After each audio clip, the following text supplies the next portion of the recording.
Maintenant qu'on sait bien des choses sur les fonctions, les variations, les notions de croissance, décroissance, il faut aussi savoir tracer une courbe lorsqu'elle est donnée par une expression numérique comme c'est le cas ici. Regardez, j'ai pris une fonction définie sur R. Alors ça, c'est une fonction d'entraînement. Ce n'est pas une fonction qui raconte une histoire comme les températures dans les vidéos précédentes.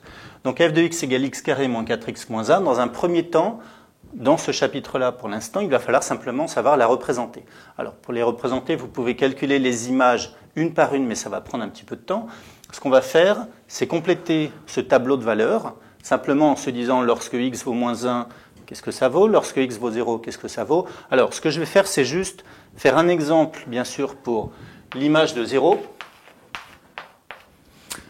Lorsque x vaut 0, que vaut f de x, c'est-à-dire l'image de 0? Alors, je vais reprendre cette expression en remplaçant le nombre x par 0. Ça fait donc 0 au carré, moins 4 fois 0, et puis moins 1. La valeur ici vaut donc moins 1 pour l'image de 0, c'est-à-dire qu'on va écrire ici moins 1.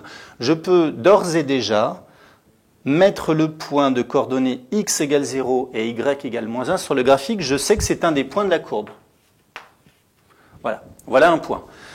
Bon, pour tracer une courbe qui n'est pas une droite, là vous avez une fonction au carré, donc vous allez voir, on obtient une courbe qu'on appelle une parabole. Il va falloir plusieurs points. Voilà, avec cette calculatrice, on va avoir le tableau de valeurs qui va être représenté ici. Vous apprendrez dans une vidéo comment fonctionner, donc il suffit simplement de rentrer la fonction dans le menu graphe, puis dans le menu table, de trouver, après un petit paramétrage, les valeurs qui sont données ici. On fera une vidéo pour expliquer tout ça. Lorsque x vaut moins 1, l'image vaut 4. X vaut 0, je retrouve moins 1 sur ma calculatrice, mais je l'avais calculé ici à la main. Et puis voilà, on va donner les autres valeurs. En 1, on a moins 4. En 2, on a moins 5. Je déroule les valeurs vers le bas. En 3, on a moins 4 à nouveau.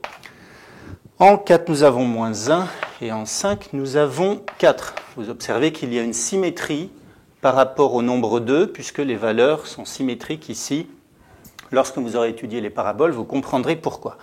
À présent, j'ai déjà représenté un point, le point de coordonnées 0, 1. Je vais représenter les autres points. Et puis, je finirai par la représentation graphique. Alors, moins 1, 4, on va avoir un point ici.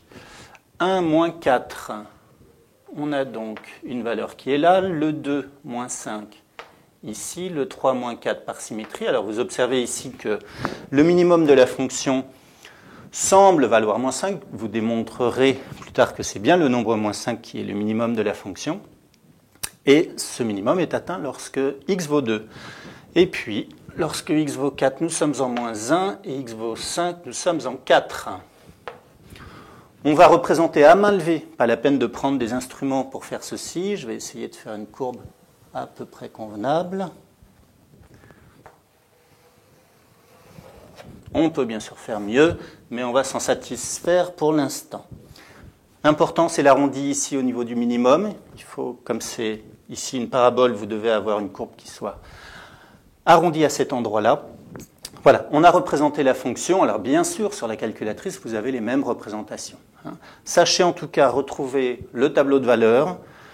Vous rappelez que lorsque vous avez deux nombres, ça correspond à des coordonnées de points. Ici, vous avez le point de coordonnées x égale 3 égale moins 4. C'est par exemple ce point-là. Et puis après, on relie les points par une courbe la plus harmonieuse possible. Voilà pour ces représentations graphiques.